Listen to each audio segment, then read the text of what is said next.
네, 안녕하십니까. 이번엔 시간은 생활간증에 이어서 사역간증을 이렇게 하도록 하겠습니다. 제가 이제 이 안성에 살기 전에 오산에서 이렇게 모임생활, 신앙생활을 했었는데, 구원받고 이제 한 5년 정도의 시간이 이렇게 흘렀던 것 같습니다. 근데, 그때도 이제 많은 일들이 있었습니다만은, 5년 정도 이제 됐을 때, 저희가 살고 있던 집이 이제 빌라에 살고 있었는데, 이 집이 이제 통째로 이렇게 팔리게 됐고요. 그때 제가 직장을 다니고 있었는데, 이 직장이 이제 다른 데서 이제 저한테 다른 직장으로 이제 옮기기 위해서 스카우트 제의가 와서 이쪽 회사에 이제 사표를 낸 상태인데, 집이 팔려버렸습니다. 그런데 이제 집이 팔려서 이제 이사갈 집을 이제 물색을 해야 되는데, 오산 시내를 이제 집을 얻기 위해서 이제 한 2달 정도 이렇게 다녔던 것 같습니다. 그런데 집 얻기가 그렇게 어렵더라고요. 그래서 저희 수준에 맞는 집을 이제 얻기 위해서 그랬는데, 나중에 이제 생각을 해보니까 이제 직장도 사표 수리가 됐고, 또 집도 팔려서 지금 현재 그 공중에 뜬 상태인 거죠. 그래서 하나님의 어떤 사인이 있으시다는 생각이 들어서 우리 집사람과 이제 함께 기도를 하기 시작했습니다. 하나님께서 우리에게 어떤 뜻이 있으신지 저희들에게 알게 해달라고 아침에 이제 새벽에 일어나면 이제 둘이 같이 기도를 했고, 또 이제 그 집을 얻어야 되니까 집을 얻을 수 있도록 인도를 해달라고 그렇게 기도를 했습니다. 우리가 살고 있던 그 집도 사실 우리가 이제 돈이 없었기 때문에 다른 성도님이 이제 이 도움으로 이제 지하에 살다가 그 보증금을 내줘서 이제 살고 있었는데, 거기서 이제 뭐냐면 4개월 정도 살았는데 이사 가라고 이제 자기 아들이 살아야 되니까, 그래서 이제 이사를 해야 되는 상황에서 기도를 했어요. 우리 어느 누구한테도 이제 도움의 손길을 받을 수가 없고 빚낼 수가 없으니까, 하나님의 믿는 자녀로서 이제 간증을 하니까 부모님한테도 말을 안 하고 아무한테도 말 안 하고 오직 이제 자매와 기도를 했습니다. 그런데 우리 이제 시골의 그 섬에서 제가 태어났다고 말씀을 드렸는데, 거기에 집이 이제 시가 300만 원짜리 싼 집이죠. 그게 한 채가 있었어요. 그런데 이게 도로가 이제 뚫리면서 이제 거기가 이제 중앙에 우리 집이 딱 놓인 거예요. 그 집이 다른 집은 이제 마당 조금, 뭐 화장실 조금 이런데 우리 집만 통째로. 그런데 거기에서 보호사항이 1,500만 원이 나온 겁니다. 우리 아버지는 그때 안 믿었을 상태인데, 아무리 이거는 이제 우리 아버지 생각으로 생각해봐도 이게 일치 안 맞거든요. 그러니까 제 생각이 나더란 겁니다. 이거 아무리 봐도 이거는 너한테 하나님이 주라고 주신 돈 같다, 이렇게 저한테 이야기를 했어요. 그때 이제 이사를 가려고 계속 기도했던 상황인데, 그리고 나서 얼마 안 있다가 저한테 1,500만 원을 붙여왔습니다. 그래서 그 돈을 가지고 이제 전세를 얻은 집이에요, 이 집이. 그런데 이 집이 팔려버린 거예요. 그래서 이제 기도를 시작했는데, 저에게 아침에 이제 그 말씀을 주셨습니다. 창세기 12장 1절에 너의 본토 친척 아비집을 떠나 내가 내게 지시할 땅으로 가라. 그게 제 마음에 감동이 돼서 옮겨야 되는 시점이라는 생각이 들었습니다. 제가 이제 믿음이 좀 그때 당시에 좀 어렸기 때문에 그 교회 이제 뭐 인도자 되시는 분들한테 말씀을 드렸어야 되는데, 그렇게는 생각을 못 했어요. 그래서 그냥 기도하고 그냥 하나님 인도가라고 그러니까 가겠다, 그냥 순수하게 단순하게 생각을 하고 그렇게 해가지고 이제, 그런데 문제는 뭐냐면 어디로 가야 될지를 모르는 거예요. 어디로 가야 될까요? 강주요? 아니면 서울요? 네, 대도시. 모임 생활을 좀 잘할 수 있는, 잘 배울 수 있는. 이는 이제 뭐 제 나름대로 이제 계산을 딱 해놓고 이제 이렇게 하는데, 다시 말씀 보니까 지시할 땅이에요. 주권은 주님이 갖고 계시는 거죠. 내가 원하는 곳이 아니라 지시할 땅이니까. 그럼 지시하리니까 앞으로 이제 미래에 보여주겠다는 건데, 앉아가지고는 그걸 모르겠어요. 그래서 그럼 기도하고 찾으러 다녀야 되겠다. 오산은 없으니까 어떤 형제님이 지나치는 소리로 안성 한번 가보지 그랬어요. 그래서 아니, 안성은 교회가 있나요? 우리 모임이 있나요? 그러니까 없는 거예요. 그래서 거기는 안 되죠. 이야기를 했죠. 그랬더니 그래도 혹시 알아? 하나님 뜻이 있는지. 이렇게 이야기했고, 그리고 나서 이제 아무튼 이제 백방으로 막 이제 그 수선물을 했는데 안 돼서 그러면 이제 밀지하 본전이니까 한번 가보자. 안성에. 그래서 그날 아침 일찍 밥을 먹고 안성으로 갔습니다. 놀라운 것은 가자마자 빌라 하나를 이제 하나님이 보여주셔서 들어가가지고 이제 살만한 집이 있나 없나 처음에 들어간 집이 그 집이에요. 그런데 하는 말이 이거 급하게 팔고 가려고 그런대요. 살 수 있느냐고 그러더라고요. 우리가 돈이 어디 있습니까? 그러니까 이제 대충 이렇게 따져보니까 거기서 이제 그때 당시에 꽤 싸게 내놨습니다. 그래서 1,000만 원만 대출 받으면 될 것 같아요. 그래서 그거 합쳐가지고 그냥 거기서 계약 치르고 와버렸습니다. 그런데 놀라운 것은 뭐냐면 제가 이렇게 다니던 그 회사의 부사장님이 거기 안성에 거기 이제 이 자동차 정비하는 그 사장님을 알아가지고 거기를 또 소개를 해준 거예요. 그래서 이제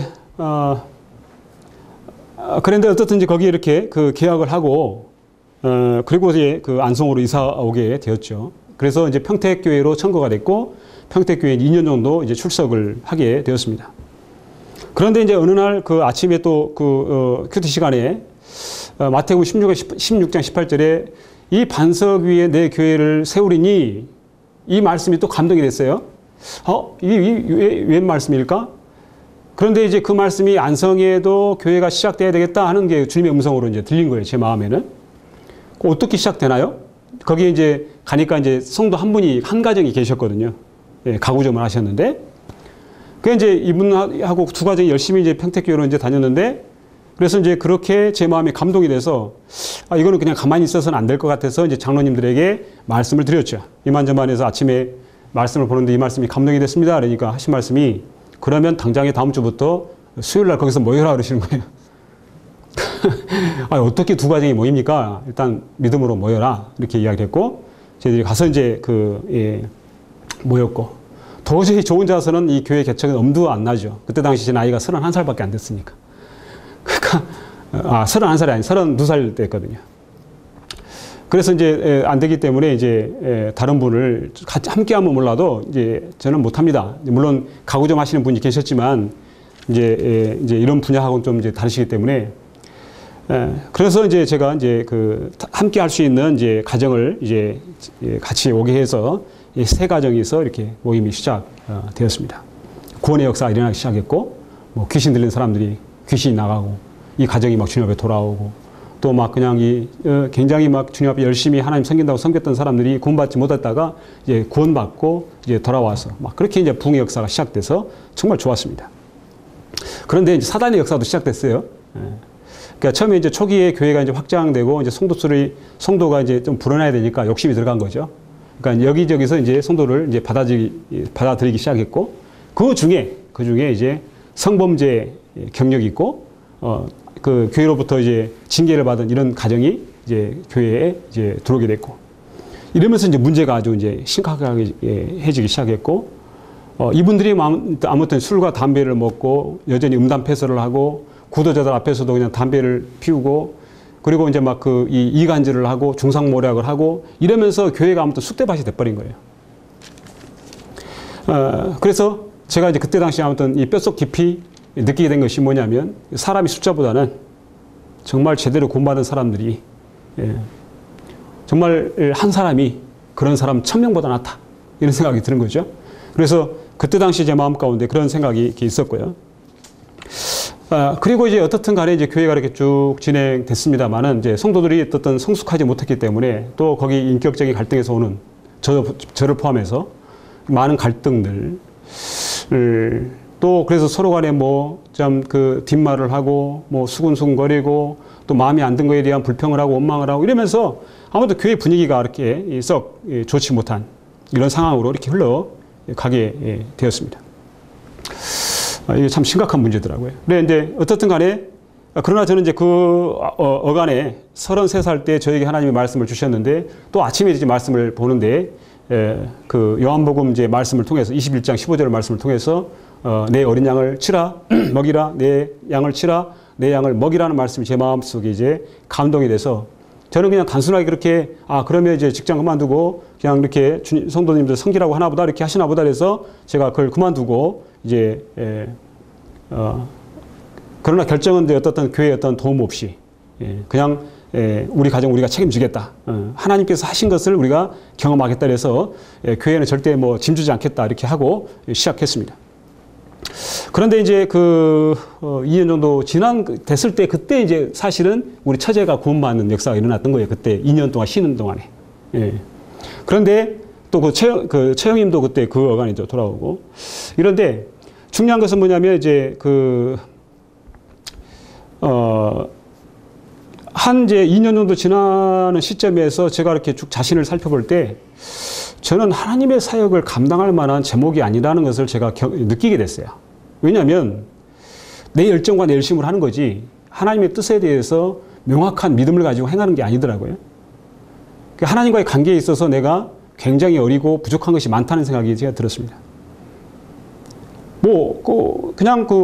전도하러 가면 막 전도지 옆에 끼고 뭐 터미널 가서 사람들한테 나눠주고 뭐 집집마다 이제 들어가가지고 이제 복음 전하고 뭐 이렇게 하면 주님의 일인 줄 저는 생각을 하고 그렇게 했던 거죠. 시간이 흘러가면서 사실은 이제 사도 바울은 그 어떤 이 사역지를 선정해 주실 때 주님이 주권을 가지고 이렇게 가라 이렇게 하셨잖아요. 마게도니아 지역으로 주님 인도하셨단 말이에요. 그러니까 주님이 그 뜻을 가지고 어떤 사역지에 대해서 하나님께서 그 주권을 가지고 일하셔야 되는데 보니까 내가 주권 갖고 있는 거예요. 내가 가고 싶은 데 가고 내가 원하는 데 가고 이렇게 이제 이런 일이 반복되다 보니까 내가 지금 뭔가 하나님과 사인이 좀 안 맞는다는 생각을 하게 됐고 또 나는 왜 이렇게 하나님에 대해서 잘 모를까 이런 생각이 들어서 제가 이제 하나님 앞에 선언을 했습니다. 하나님 제가 하나님을 잘 모르겠습니다. 물론 제가 이제 분명하게 믿고 선하시고 신실하신 분인 건 제가 알고 있습니다. 그러나 제가 경험으로 비쳤을 때 하나님을 경험한 것이 너무나 작고 비천하고 너무나 부족한 게 많으니까 그렇다면 제가 준비되었을 때 그때 불러주시면 안 되겠습니까? 하고 제가 이제 다시 직장으로 돌아갔고 그래서 이제 내가 또 이제 제가 이제 이 하나님의 말씀을 성도들과 함께 나누고 이런 것조차도 이제 과분하고 이건 좀 분수에 좀 지나친 것 같은 생각이 들고 근데 물론 마지못해서 이제 하긴 했습니다만은 그래 이것도 이제 그런 생각이 들어서 제가 이제 이 돈을 벌어서 물질로 주님 섬기면 안 되겠습니까? 이거 너무 부담스러우니까. 그래서 이제 사업을 해주시면 내가 이건 내 돈으로 안 여기고 버는 쪽쪽 하나님 앞에 드리겠습니다. 이렇게 이제 하고 시작을 했는데 결국에는 이제 뭐 결론은 그렇죠. 망하고 빚졌죠. 사기도 맞고 이제 이런 과정이 있었는데 그게 아마 7년이라는 세월이 이렇게 지나갔습니다. 한 달에 뭐 1,500만 원씩 직원들 월급을 줘야 되는 일들이 반복됐고 마음에 큰 스트레스, 어려움이 이렇게 왔고 그러면서 막 차를 이제 사기 맞아서 다른 사람들에 빼앗기고 이런 것이 이제 막 겹치면서 제 영적으로는 너무나 이렇게 상태가 안 좋아졌습니다.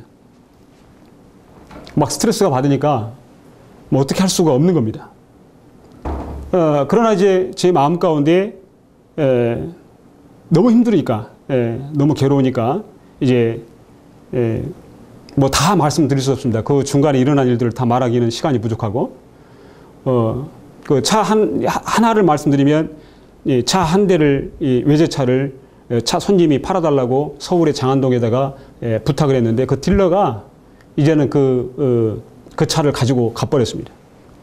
돈을 줘야 되는데 돈을 못 주게 되는 상황이 벌어졌고 이 차를 나한테 팔아달라고 의뢰한 사람은 나한테 돈을 달라고 저촉을 하고 이 사람이 이제 이 깡패입니다. 깡패. 이제 죽이겠다고 협박을 하고 이런 이제 일이 생기면서 그러면서도 제 마음 가운데는 제가 뭘 잘못했는지를 알지 못했습니다.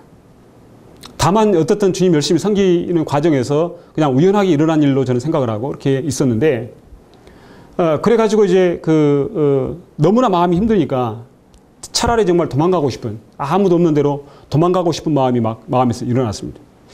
한편으로 생각해 보면 너무나 힘들고 어려운 환경이지만 하나님께서 이 터널을 지나가게 하는 이런 그 환경을 저한테 주셨다는 생각이 들었고 또 분명히 터널 끝에는 어떤 하나님의 참 역사가 있을 거라는 생각을 했고 이 정말 고통스럽고 어렵지만 그 터널 끝에는 분명히 하나님께서 나에게 큰 평안을 주실 거고 큰 기쁨을 주실 거라는 그런 생각이 막연하게 들었습니다.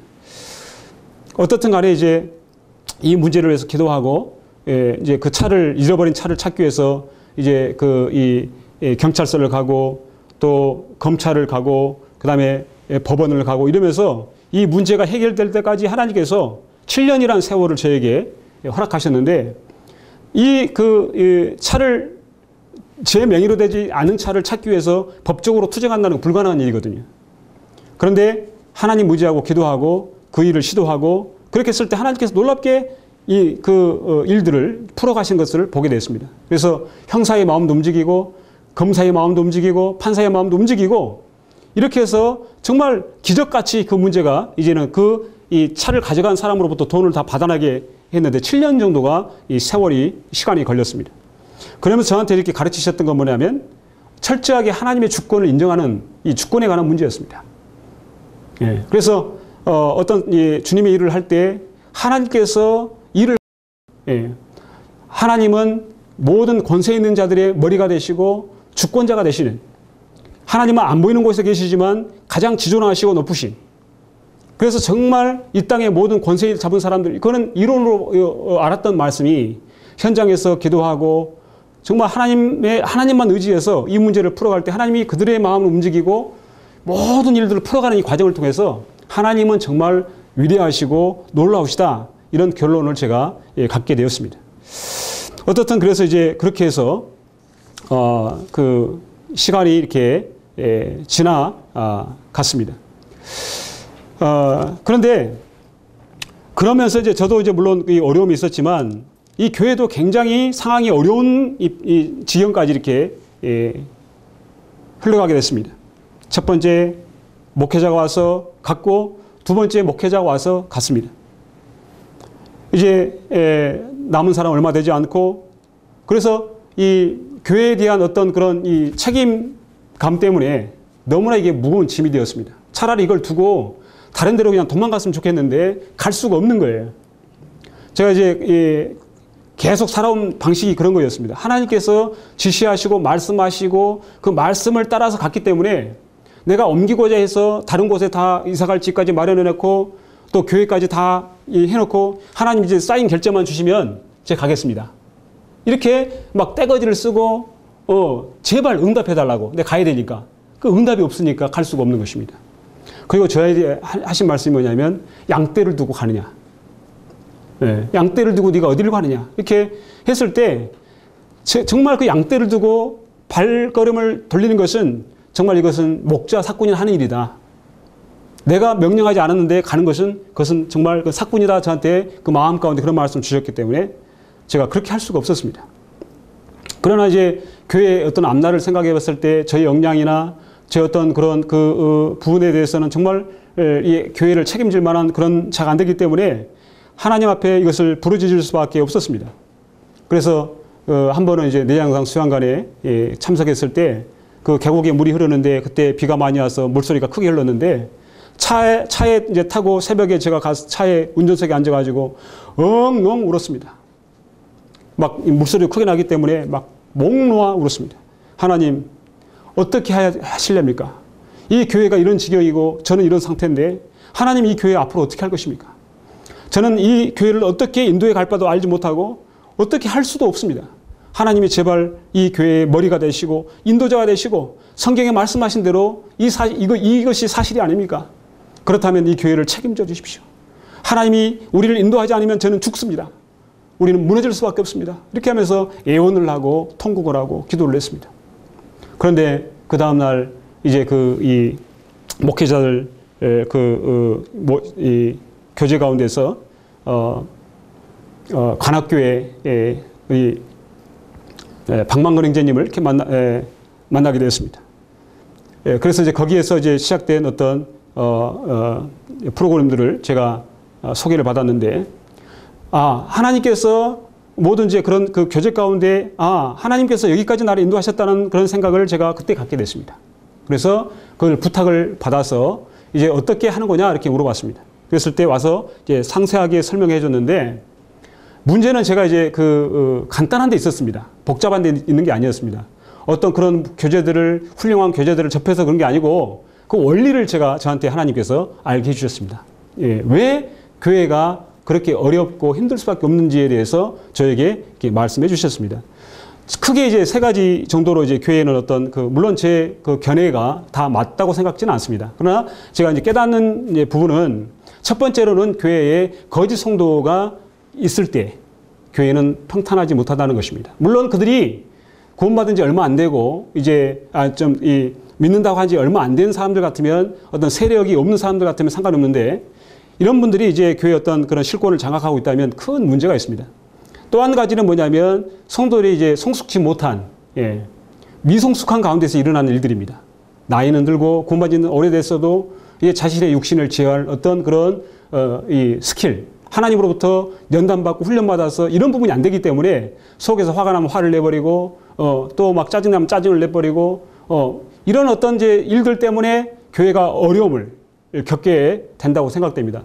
세 번째는 뭐냐면 준비되지 않는 일꾼. 그래서 일꾼들이 이제 뭐냐면 어떤 그 은사의 활용에 있어서 성령의 음성을 듣고 하나님께서 명하신 대로 그렇게 이 균형을 갖춰서 그렇게 가야 되는 부분이 있는데 제 자신이 봤을 때 저는 균형을 잃은 사람 같이 느껴졌습니다. 그리고 인격적인 문제, 일꾼의 인격적인 문제. 그래서 참 우리가 이제 갈라디아서 5장 16절에 보게 되면 성령을 쫓아 행하라. 그리하면 육체의 욕심을 이루지 아니하리라. 이렇게 했을 때 정말 성령으로 행하고 어떤 그 육신의 어떤 그 혈기나 어떤 이런 것들로 행치 아니하들 연단되고 훈련돼서 주님이 원하시는 그런 방향으로 가야 되는데 계속 나의 주관을 가지고 내 생각대로 내 방식대로 이렇게 풀어가는 이런 부분에 있어서 성도들과 마찰이 있고 어려움을 가지고 되고 이러면서 이 교회가 상당히 어렵다는 것을 제가 그때 이렇게 느끼게 되었습니다. 그래서 우리 가운데 세 가지 요인을 갖고 있다. 문제를 갖고 있다. 첫 번째로는 회개 없는 구원을 시인한 이런 사람들이 문제다. 그러니까 보통 이제 구원받은 사람들은 어떤 그 잘못하고 나면 양심이 찔리지 않습니까? 성령이 계시기 때문에. 그래서 어떻든 이제 그때 당시에는 못 깨닫다 하더라도 환경의 어떤 그런 어려움들을 통해서 결국에 하나님 깨닫게 하셔서 내가 잘못했습니다. 이렇게 고백을 하게 만드는데 구원받지 않은 사람은 그게 없단 말이죠. 잘못해놓고도 잘못한지 모르는 거예요. 자기가 뭘 잘못한지 모르는 거예요. 자기가 잘했다고 말하는 거예요. 성도가 부딪혀도 그 사람이 잘못했다고 말하는 것입니다. 가정에서 어떤 친지들과 부딪혀도 그 사람이 잘못했다는 것입니다. 그 사람들이 안 그러면 나 그렇게 안 해. 그런데 그렇게 하는 거야. 그래서 내가 이렇게 한 거지. 이러면서 정말 자기 자신을 모르는 거죠. 자기가 얼마나 악하고 얼마나 이기적이고 그래서 눈이 가려져서 전혀 이런 상태를 이제 인지하지 못하는 상태에서 모임 생활을 하는 떡과 잔을 서스럼없이 떼고 이 문제가 아주 심각한 문제라는 것을 제가 느끼게 됐습니다. 왜 이런 문제가 비롯됐을까? 그 사람들의 문제가 아니라 우리 욕심이 문제라는 생각을 하게 됐습니다. 그래서 정말 이 보석으로 구원받은 하나님의 생명을 소유한 사람들로 교회를 채우고 그들을 성도로 영접해야 되는 이런 가운데 있어야 되는데 그냥 대충 시인하면 그냥 인정해주고 침례를 베풀고 그래서 이제 그들이 시간이 되면 마치 이스마엘처럼 참 약속의 자녀 이삭을 괴롭히고 놀리고 이러면서 그렇게 그 갈라디아서 말씀처럼 육신에 있는 사람들은 영에 있는 사람들을 거듭난 사람들을 하나님의 자녀들을 못 살기를 굴고 괴롭게 만들고 이런 일을 하게 된다는 것입니다. 그래서 철저하게 그 부분에서부터 바닥에서부터 시작해야 되는데 계속 말씀으로 자기가 정말 구원받은 하나님의 자녀가 맞는지에 대해서 확인하게 하고 또 확인하게 하고 그래서 그들로 하여금 정말 회개의 마음이 그 마음 가운데 이르도록 이렇게 해야 될 필요성이 있다고 생각이 되었습니다. 이 회개에 없는 구원이 참 문제예요. 그래서 이게 옛날에 이제 우리가 이 세대 이전에 이 복음이 정말 이 한국 교회에 들어오기 전에 많은 사람들이 기독교계에 몸담고 있으면서 율법 가운데 생활을 했습니다. 그래서 그들은 어떻게 천국을 가야 되는지 모르고 정말 열심히 하면 언젠가 가겠지 하는 율법 속에서 그들은 열심히 생활하고 살았는데 정말 참 복음을 그들이 깨닫고 이거구나 은혜로 구원받는구나 이거를 이야기하고 그렇게 말하기 시작하면서 이 율법은 필요 없는 정말 하나님 은혜로 구원받는 율법을 통해서 결국에 사람들이 죄를 깨닫고 율법의 기능을 해야 사람들이 죄에 대해서 회개를 하는데 이 기능을 무시했을 때 그냥 모든 사람들에게 당신 죄인이야 그래서 예수님 믿으면 천국 가는 거야 걱정하지 마 염려하지 마 이렇게 말하면서 벽돌 찍어내듯이 그렇게 입술로 고백하면 다 신한 걸로 구원받은 걸로 이렇게 인정해주고 침례를 베풀어서 오늘날 이제 같이 노을도 쓰고 형제자매라 부르면서 그렇게 함께 이 하나님을 섬기는 이 모습을 이렇게 보게 되었습니다.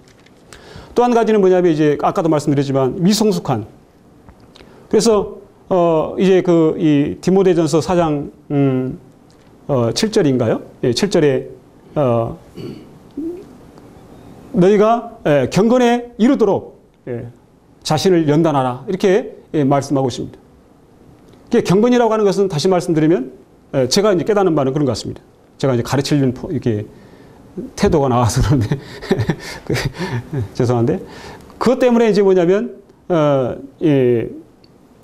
경건의 삶이라는 것은 성령이 주권을 가지고 주도적으로 정말 주님과 함께 살아가는 이와 같은 삶이 그런 삶을 살았을 때 우리가 육신의 어떤 정욕대로 살지 않는 이런 참 이 경건의 비밀을 우리가 깨닫게 되는데 그렇지 않았을 때 굉장히 큰 문제가 있게 되는데 이 많은 이제 성도들이 그렇게 그 가운데서 많이 헤매고 있다는 사실을 이렇게 보게 되었습니다. 왜 그럴까? 그 이유가 뭐냐면 현실에 안주하는 것이었습니다. 그리고 죄와 타협하는 것이었습니다. 나는 구원받았으니까 뭐 이만큼만 죄는 하나님 다 용서해 주셔. 걱정 안 해도 돼. 이런 그 안일한 마음. 그래 정말 이 죄에 대한 각성과 또 자신이 정말 범죄함 가운데 있었을 때 하나님을 두려워하고 하나님의 얼굴빛을 정말 생각하고 그 면전 앞에 섰을 때 하나님께서 어떻게 나를 판단하실 것인지 이런 것에 대한 생각을 하지 않고 그냥 예수님의 그 보혈 뒤에 숨어서 그 그냥 은혜 뒤에 숨어서 은혜를 남용하고 이런 부분들이 결국에는 성도들의 어떤 그 영적 성장을 저해하는 그들의 발목을 잡고 있는 요인이라고 생각이 되었습니다. 이 균형을 잃었다는 이야기입니다. 그래서 이제 그때 당시 이 교회 가운데 정말 균형이라는 것이 참 필요하다는 것을 제 마음 가운데 이제 제가 이렇게 깨닫게 되었습니다. 그래서 이제 거기서 저한테 이야기했던 부분 이제 5가지에 대해서 제가 생각을 하게 되었습니다.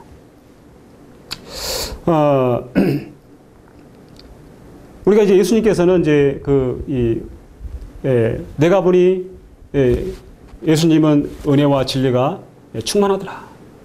예수님은 은혜와 진리가 충만한 이와 같은 어떤 그 진리 쪽으로 공의 쪽으로 치우친 것도 아니고 은혜 쪽으로만 치우친 것도 아니고 정말 주님은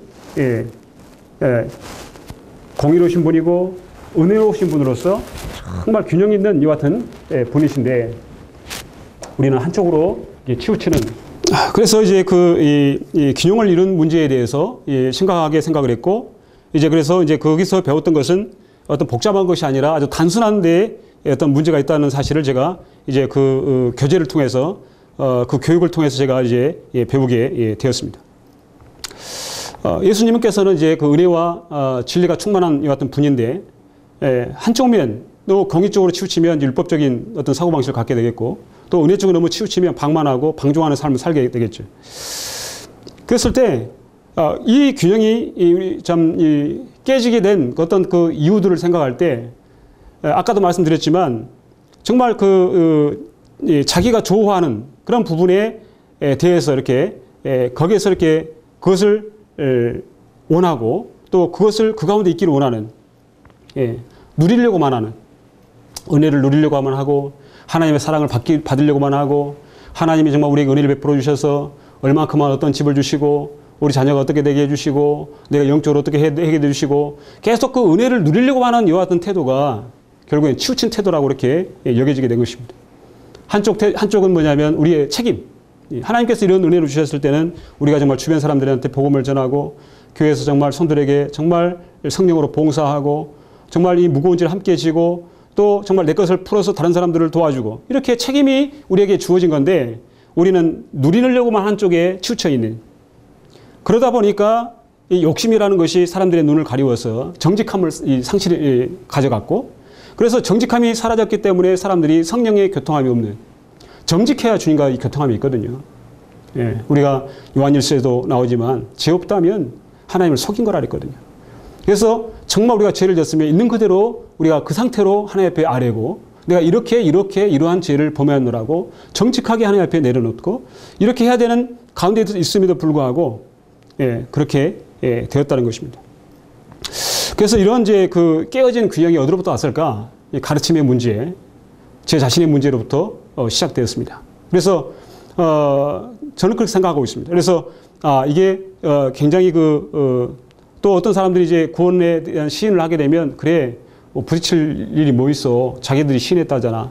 그럼 믿었겠지 뭐. 그리고 구원 받아서 또 침례 받고 떡을 떼고 잔을 떼고 말씀을 듣다 보면 언젠가 또 구원 받겠지 뭐.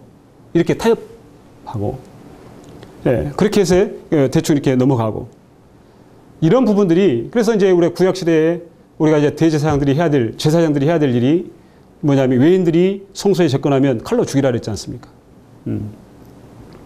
그런데 이 영분별을 하고 그렇게 했어야 되는데 그렇지 하지 못한 이런 부분들 때문에 교회가 굉장히 어려운 부분이었다는 것을 느끼게 되었습니다.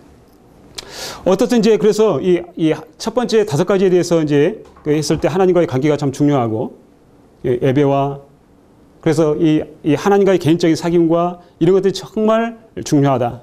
두 번째는 성도와의 관계가 중요하다. 그래서 성도들과 교제하고 정말 이 모이기를 힘쓰고 이런 것이 중요하다. 어떤 분들은 이제 하나님과의 관계가 좋으면 나는 괜찮아. 그러면서 성도들과의 교제를 회피하고 자기만의 시간을 가지고 자기만의 어떤 그런 취미생활을 가지고 이렇게 하면서 성도들과 함께하지 않는 이런 분들이 있는데 치우친 거죠.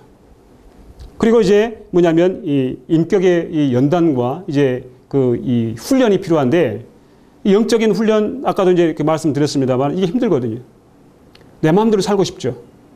그래서 우리 주님께서는 이 젊어서 명예를 명예줬다 그랬는데 그런데 그냥 그렇게 내 마음대로 살고 싶은 그런 마음이 크기 때문에 인격이 연단되지 않고 훈련되지 않는 이런 일이 뿐만 아니라 이제 사역지 예를 들어서 주일학교면 주일학교 학생이면 학생회에서 실제로 그들을 섬기고 그래서 정말 그렇게 하면서 이 하나님의 인도하심과 역사를 배우게 되는데 우리는 그냥 누리는 가서 그냥 말씀 듣고 오늘 말씀 좋았어 오늘 예배 좋았어 이러고 오늘 이제 바쁜 일 있으니까 가야 돼 이렇게 하고 다 가버리고 마땅히 교회에서 해야 될 일들을 외면하고 이렇게 치우친 거죠.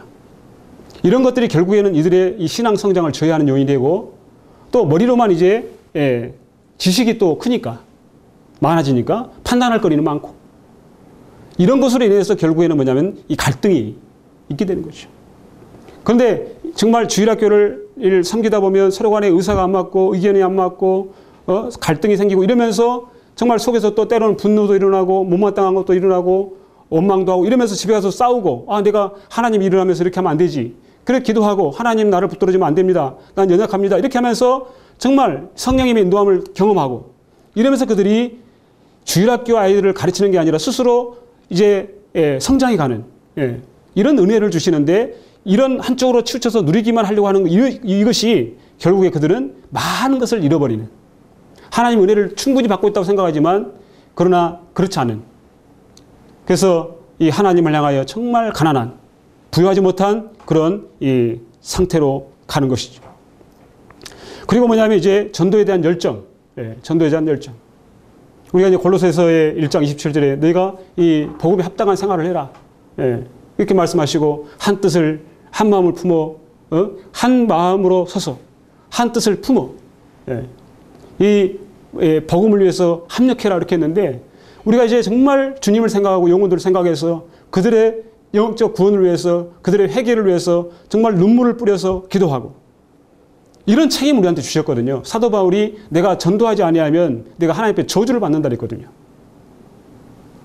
그런데 우리는 이런 책임, 이런 은혜를 누리려고만 하는 거지 이런 정말 마땅히 우리한테 주어진 책임들을 회피했을 때 결국에 이것이 이 교회의 미성숙과 연결되고 이거로 인해서 계속 교회는 그래서 이 문제가 이렇게 발생하는 이런 것을 제가 경험하게 됐습니다.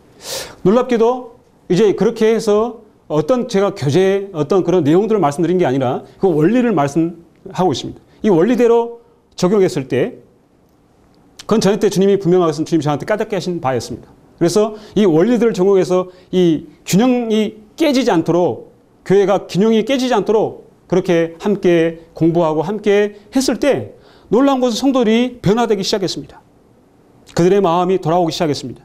세상에 갔던 사람들 빚지고 뭐 이제 그 주식 투자하고 또 뭐 다단계에 빠졌고 이런 사람들 이런 형제자매들이 돌이키기 시작했습니다. 자기들의 잘못된 삶에 대해서 회개하기 시작했고 내가 정말 지금까지 잘못 주님을 섬겼다고 이렇게 고백하기 시작했고 그러면서 이제는 어떤 주님 안에서 새로운 비전 주님 안에서 이렇게 변화돼가는 자신의 모습 보면서 소망이 생기고 이러면서 그 마음들이 막 뜨겁게 하나가 되는 것을 경험하기 시작했습니다.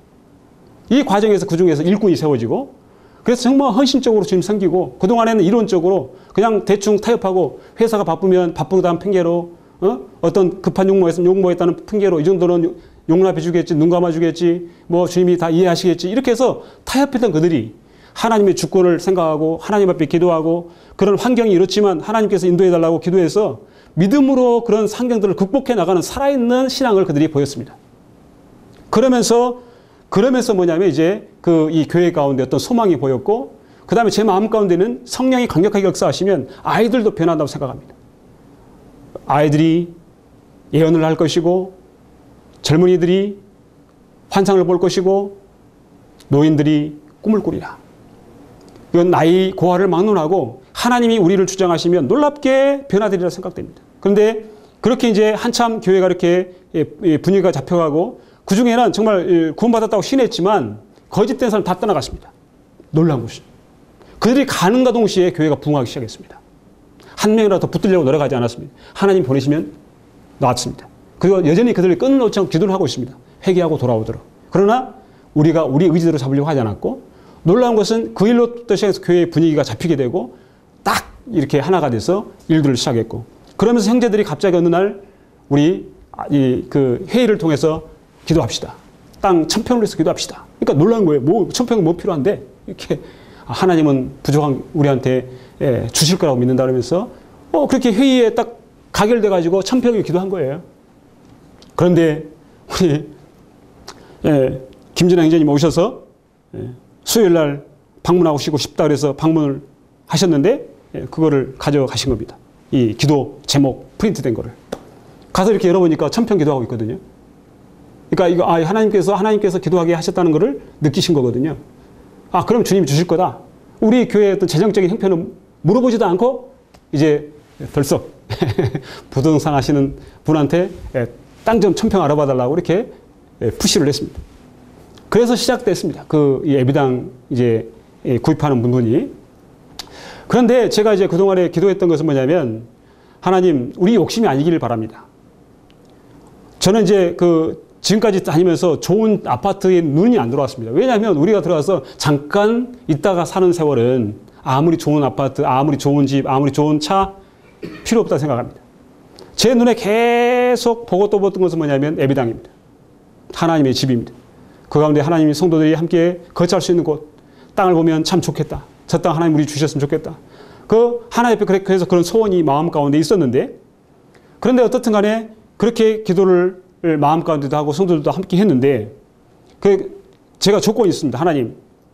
문제는 어떤 땅이 보여지고 건물이 보여졌을 때 의견이 나누면 안 되지 않습니까? 그러면 의견이 안 나누려면 누가 봐도 이건 교회 자리야 하고 아멘이 되다고 생각했습니다. 그래서 제가 딱 그 땅과 건물을 봤을 때 이것이 교회 자리다 이렇게 저한테 사인을 주시면 그것이 우리에게 주신 걸로 알고 그렇게 알겠습니다. 근데 놀라운 것은 이제 어느 날 전화가 오셔서 이런 정말 좋은 이 건물이나 땅이 나왔습니다 하고 연락을 주셔서 제가 이제 사실은 반신반의하고 한 2주 동안 안 갔습니다. 그랬더니 우리 김준영 기자님이 가봤느냐 이렇게 해서 가보려고 그래요.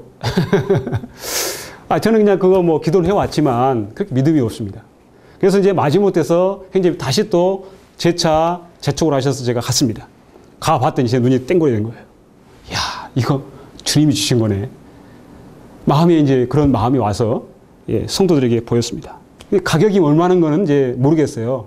그리고 보였는데 나중에 보니까 이제 그게 뭐냐면 이제 감정가가 14억짜리입니다. 덩치가 크고 교회 숫자는 지금 뭐 구두자 포함해서 아이들 포함해서 50명인데 성인 성도 30명. 그것도 제대로 된 가정이 없어요. 다 빚지고 아까 말씀했지만 주식에서 날리고 또 사기 맞아가지고 막 60만 원 날리고 또 막 그냥 보험 들었는데 보험 그냥 다 사기 맞아가지고 날리고 다 이런 사람들이에요. 교회가 빚진 사람들이에요. 원통한 사람들 뿐이에요. 어떻게 가능하겠어요? 만약에 근데 저한테 마음 가운데 주님이 이렇게 그런 마음을 주신 것은 하나님은 가난한 사람들, 학대받는 사람들, 무시당하는 사람들, 어리석은 사람들 이런 사람들을 통해서 부자, 있는 사람들, 이런 사람 부끄럽게 한다고 그렇게 하셨거든요. 아, 그렇다면 우리는 할 수 없다면, 그렇다면 이 안성교회 같이 가난하고 찢어지기 가난하고 정말 안 되는 교회를 통해서 하나님 역사하시면 주님이 온전히 영광 받으시겠다. 이거 우리 욕심이 아니고 하나님이 정말 높임 받으시겠다. 이렇게 생각돼서 저희들이 그렇게 기도하고 시작했습니다. 그런데 놀라운 것은 성도들의 마음이 이제 막 그냥 갈등이 있는 거예요. 정말 될까? 안 될까? 막 그렇게 하다가 이제 우리는 믿음 있는 사람들은 가자. 이거 하나님 뜻이야. 아, 아니야. 이거 너무 많아. 너무 힘들어. 아무리 떨어져도 이건 뭐 얼마큼이 되겠어. 이러면서 했을 때 마지막 이제 이 경매가 4차 떨어지면 제가 형제님들에게 그렇게 말했습니다. 4차 떨어지면 우리에게 주신 걸로 알고 그렇게 가겠습니다. 이렇게 했는데 4차까지 실제로 떨어졌습니다. 근데 4차 떨어져도 최저가가 7억 2천이니까 우리는 현재 그때 당시에 3천만 원밖에 없었어요. 교회 건축원금이.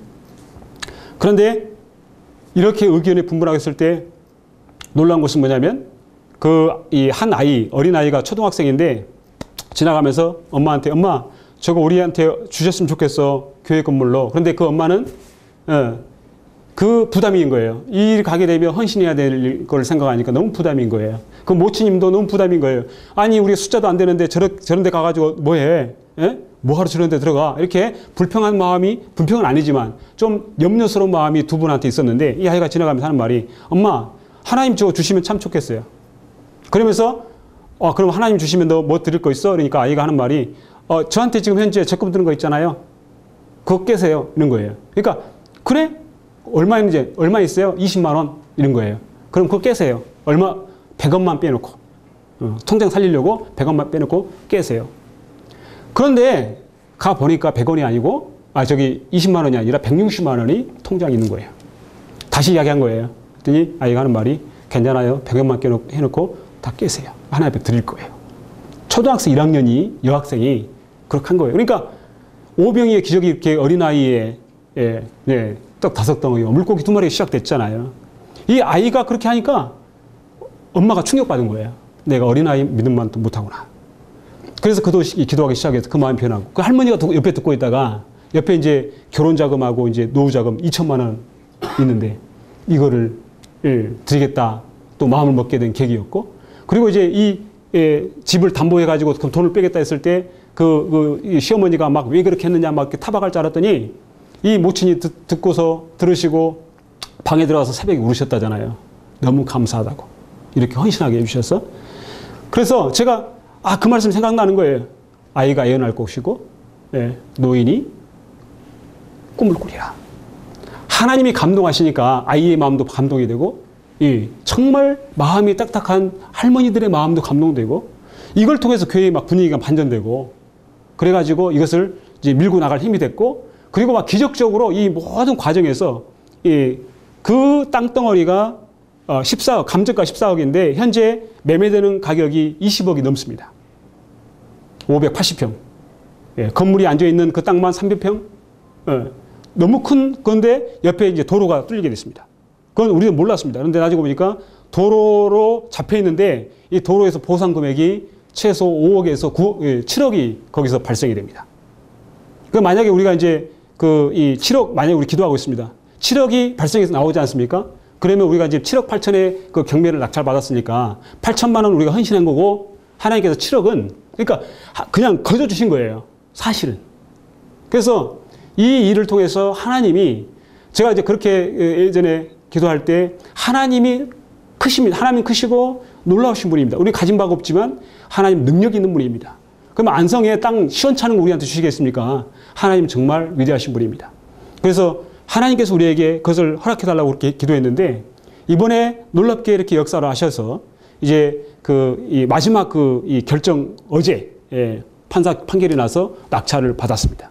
그래서 이제 앞으로도 저희가 이제 이것이 다 해결되면 저희들 헌당식은 이제 차후로 모든 것이 다 정리된 다음에 하나님께서 다 하신 다음에 저희들이 헌당식을 할 예정입니다. 그래서 이렇게 놀랍게 우리의 어떤 성도들의 변화를 이끌으시고 그들의 변화를 통하여 이 일을 이루시는 위대하신 하나님이심을 보게 되었습니다. 그래서 균형 잡힌 이 신앙생활이 얼마나 중요한지에 대해서 다시 한번 제가 이렇게 생각해 보게 되고 지금도 균형 잃지 않게 해서 혼자 가면 균형 잃기 때문에 다른 형제들과 균형 잃지 않게 해서 그 형제들의 그런 장점과 그들의 어떤 그런 참 비전 이런 것들을 함께 공유하고 그래서 내가 한쪽으로 치우치면 나를 붙들어주고 그들이 치우치면 나도 그들을 붙들어주고 이렇게 해서 역시 성도들도 균형을 잃어서는 안 되겠다. 이런 생각이 들어서 함께 우리가 가자. 그래서 같은 비전과 한 마음과 한 뜻을 가지고 이렇게 갔을 때 정말 주님이 우리 가운데 놀랍게 역사하시는 것들을 경험하게 돼서 정말 감사하고 그래서 지금도 그것을 위해서 함께 기도하고 있습니다.